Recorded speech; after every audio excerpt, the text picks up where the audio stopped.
এই বন্ধুগণ, তো কি খবর সবার? আশা করি সবাই ভালো আছো, সবাই ফাটিয়ে সিনেমা দেখছো, ফাটিয়ে ওয়ার্কআউট করছো। অনেকদিন পর তোমাদের সকলের সাথে আবার দেখা হচ্ছে। তো আজকে ভিডিওতে একটা স্পেশাল জিনিস আছে, যেটা হচ্ছে রণবীর আলাহাবাদিয়া ভার্সেস সময় রানার যে কন্ট্রোভার্সিটা হয়েছে, যেটা লাস্ট 2-3 দিন ধরে ইন্টারনেটে একদম ফাটিয়ে ফেরে রয়েছে এবং সমস্ত মেন স্ট্রিম মিডিয়া থেকে শুরু করে এমএলএ, এমপি এবং হচ্ছে পুলিশ এটাতে বিশালভাবে জড়িয়ে পড়েছে, কাদা ঘেটে পাক করবার চেষ্টা করছে। ভারতবর্ষের এমনই পরিস্থিতি চলে এসেছে যেখানে একটা দিন দিহারে রেপ হয়ে গেলে এত তাড়াতাড়ি মিডিয়া অ্যাক্টিভ হয় না, পুলিশ অ্যাক্টিভ হয় না, এমএলএ এমপি অ্যাক্টিভ হতে চায় না, যেখানে একটা শোকে নিয়ে আর্টিস্টদের এগেনস্টে মানে তারা খুব তাড়াহুড়াভাবেই সরব হয়ে ওঠে।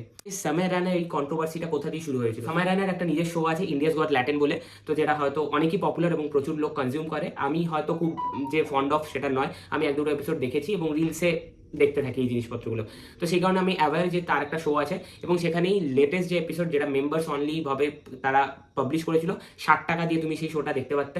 এবং সেখানেই তারা এক হাসি মজা করতে করতে এমন কিছু কথা বলে ফেলে, যেই কথাটা হচ্ছে একটা মেয়েকে বলছে যে তোমার প্যারেন্টসে যদি সেক্স করে এবং তুমি সেটাকে দেখতে প্রস্তুত কিনা, এবং মানে তুমি ধরো দেখে ফেললে তখন তুমি কি করবে, এরকম ধরনের একটা জিনিসের নিয়ে রণবীর কোশ্চেনটা করে, মানে বিয়ার বাইসেপ। তো বিয়ার বাইসেপকে কিন্তু আমি আজকের থেকে ফলো করছি না, আমি 2018 থেকে আমি ওকে ফলো করছি, যখন ও ফিটনেস রিলেটেড ভিডিওস বানাতে, এবং টিআরএস ওর নতুন একটা সেগমেন্ট যেখানটা এখনো বেশি পপুলার হচ্ছে রাদার দ্যান ফিটনেস ইন্ডাস্ট্রি থেকে। তো সেখানেই রণবীর এই প্রশ্নটা করে এবং এই প্রশ্নটা কিন্তু তার মাথার থেকে একেবারেই আসেনি। এটা একটা ওয়েস্টের একটা এরকম পডকাস্ট থেকে নেওয়া কোশ্চেন, এবং সেখানে একটা ফিমেল পডকাস্টার তার অডিয়েন্সকে এই কোশ্চেনটা তিনি করেছিলেন এবং রণবীর সেই ভিডিওটাই মেবি দেখেছিল এবং সেটাকেই ইন্ডিয়ানাইজ করে জিনিসটাকে প্রেজেন্ট করবার চেষ্টা করেছিল। বাট রণবীর হয়তো এটা ভুলে গেছিল, this is India, anything can happen at any time. এই যে মন্তব্যটা যেটা ওরা করেছে, উইচ ইজ নট ফাইন, এবং সেটা আমার খুব একটা হাস্যকর লাগেনি, বা আমি মানে যেটা খুব খিলখিল করে একটা ডার্ক জোকস দেখলাম সেরকম আমার কোথাও মনে হয়নি। ডার্ক জোকস আমাদের ওয়েব সিরিজে, আমাদের সিনেমাতে অনেক বেটারভাবে লেখা হয়েছে।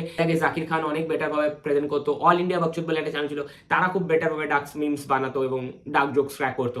তো তাদেরটা একটা অন্য ধরনের ছিল, এবং এআইডি তো বন্ধ হয়ে গেছে এই চাপে, এবং জানি না ইন্ডিয়াস গট ল্যাটেন্টও বন্ধ হয়ে যাবে কিনা। তো আমার সেটা নিয়ে বিন্দুমাত্র আমি কিছু বলতে চাই না। বাট আমি এটা বলতে চাই, যারা এই যে এত সরব হয়ে যাচ্ছে এইটুকুনি একটা ব্যাপার নিয়ে, যেটা কিন্তু ডিরেক্টলিভাবে কাউকে ইনফ্লুয়েন্স করতে পারছে, হ্যাঁ যেটা হয়েছে সেটা ভুল, বাট রণবীর কি এটা সবাইকে বলছে তুমি এটা কি করো, ওটা কি করো, হ্যান ত্যান করো, ওর একটা পার্সপেক্টিভ ও দিয়েছে এখানটাতে, একটা জায়গাতে ও একটা জোকস হিসেবে ক্রিয়েট করবার চেষ্টা করেছে, তারপর সেটাতেও অ্যাপোলোজাইজ করেছে, উইচ ইজ, সেটা নিয়ে আমি আর কি বলবো। তো যাই হোক, বাট আমাদের দেশের যে সিস্টেম এবং police, mainstream media, MP, MLA, এদের কি মানে এই সব জিনিস নিয়ে এখন কাজ করলে হবে?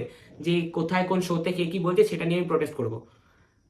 তাদের তো এর থেকে অনেক বেটার বেটার কাজ আছে।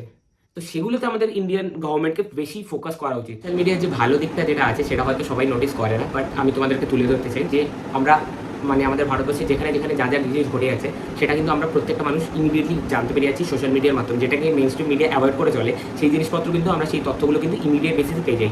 তো এবার যদি গভর্নমেন্ট ইম্পোজিশন করতে থাকে এই সোশ্যাল মিডিয়ার উপর এবং ইউটিউবের মতো প্ল্যাটফর্ম, ফেসবুকের মতো প্ল্যাটফর্মের উপর, তাহলে কিন্তু গভর্নমেন্ট কিন্তু এগুলোকে রেগুলেট করবে। যেরকমভাবে তারা সিনেমা এবং সেখানে যারা সেন্সারশিপ বসিয়ে দেয়, এখানে কিন্তু অনেক কিছু সেন্সার করবার তারা চেষ্টা করে যাচ্ছে অনেকদিন ধরেই, কিন্তু প্রপারলি তারা করতে পারছে না। কিন্তু এরকম কিছু লাপারবাহির জন্য, কিছু ক্রিয়েটার্সের এরকম ধরনের অ্যাটিটিউডের জন্য এই জিনিসটা কিন্তু খুব ইজিলিভাবে গভর্নমেন্ট এবার স্ট্রিক্ট অ্যাকশন নিতে বাধ্য হচ্ছে। ভিডিওর একদম শেষে এসেও আমি একটা কথা বলছি যে এই টপিকগুলোর থেকে আমাদের দেশে অনেক বেশি রেলিভেন্ট ইম্পর্টেন্ট টপিক আছে, যেগুলো হয়তো হাজার হাজার মানুষকে মানে একটা ইম্প্যাক্ট ফেলে। এই জিনিসটা কিন্তু কাউকে কোনো ইম্প্যাক্ট ফেলে না, যে সুস্থ মস্তিষ্কের মানুষ হবে তাকে কোনো ইম্প্যাক্ট ফেলবে না এগুলো।